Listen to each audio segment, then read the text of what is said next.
Se llaman El tiempo de la bala y la salamandra porque cuenta la historia desde dos perspectivas, desde dos medidas del espacio y dos medidas del tiempo.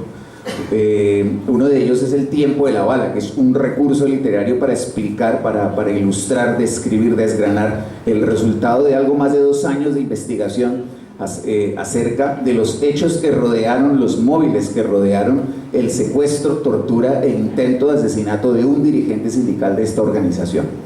Como se ha dicho antes, esta historia empieza con la desaparición y el asesinato del compañero Auri Sará. Para nosotros era muy importante, tenía un peso simbólico muy grande venir a Cartagena y entregarle al abuso y entregarle a los trabajadores petroleros esta historia, hablarles de ella.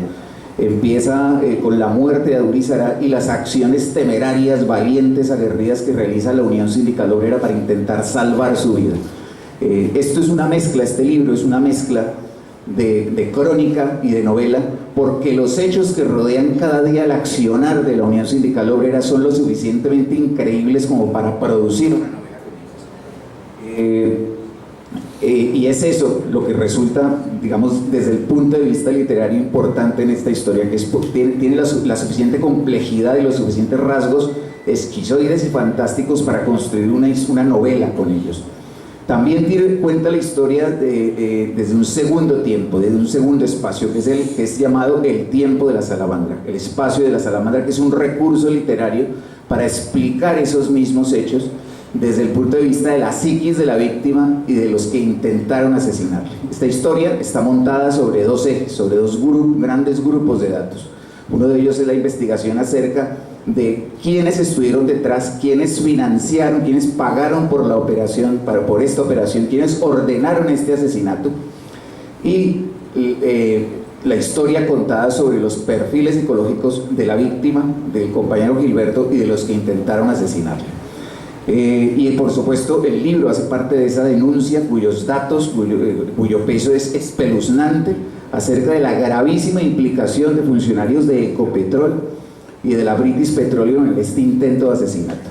Gracias a los datos que se han podido recoger con ayuda de otros colaboradores cuya identidad tiene que ser mantenida en secreto y en base a las confesiones de varios paramilitares se han podido reproducir las atmósferas, las conversaciones que se dieron, las negociaciones que se dieron en el departamento de Casanare entre la familia más importante del AMPA en ese momento, la familia Buitrago, que eran los dueños y señores del ejército narcoparamilitar, Autodefensas Campesinas del Casanare, las ACC, y el Estado colombiano en cabeza de las Fuerzas Armadas y funcionarios de Ecopetrol y empleados altos directivos de la British Petroleum para ordenar este asesinato.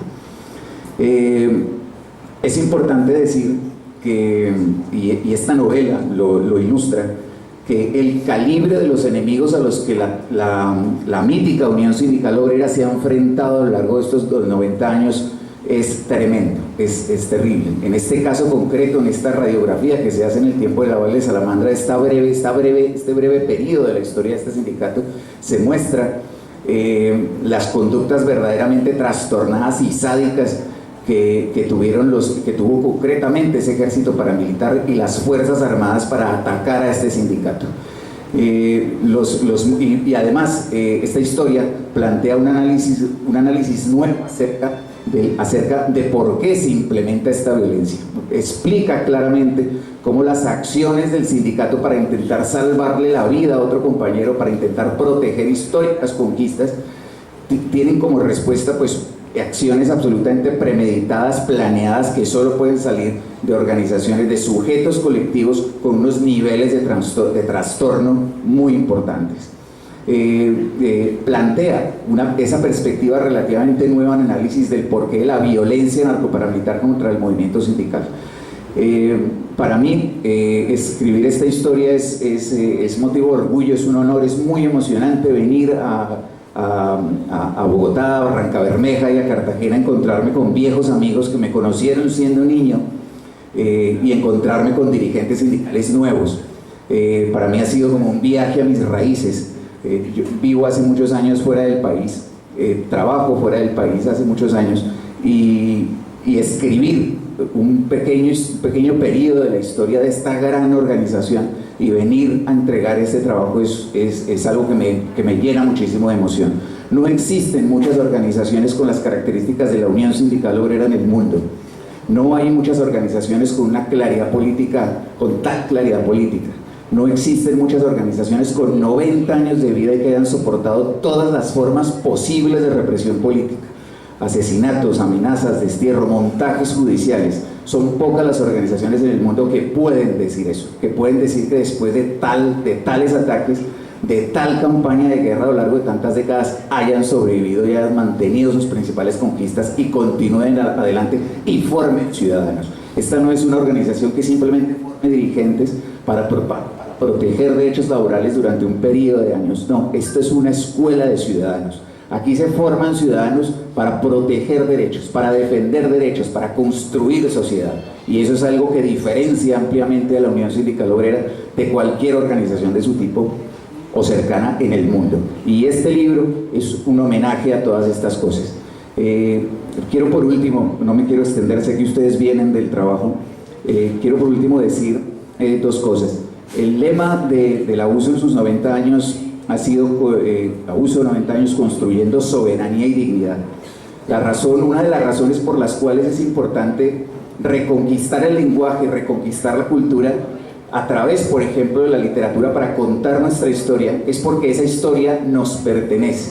Y contar nuestra historia porque es la nuestra es la única manera de restituirle al sujeto su soberanía y su dignidad. Cuando alguien sufre las agresiones que sufren los dirigentes de la Unión Sindical Obrera, como el caso del compañero Gilberto Torres, se le despoja de una parte de su humanidad, de una parte de sus derechos, y la única manera de restituirle la soberanía de la que tiene que ser objeto, y la única manera de restituirle la dignidad de la que tiene que ser objeto, es que se le permita narrar su historia, y que se le permita dejarla por escrito, para que las generaciones venideras la recuerden. Por eso, este también es un acto de soberanía y de dignidad.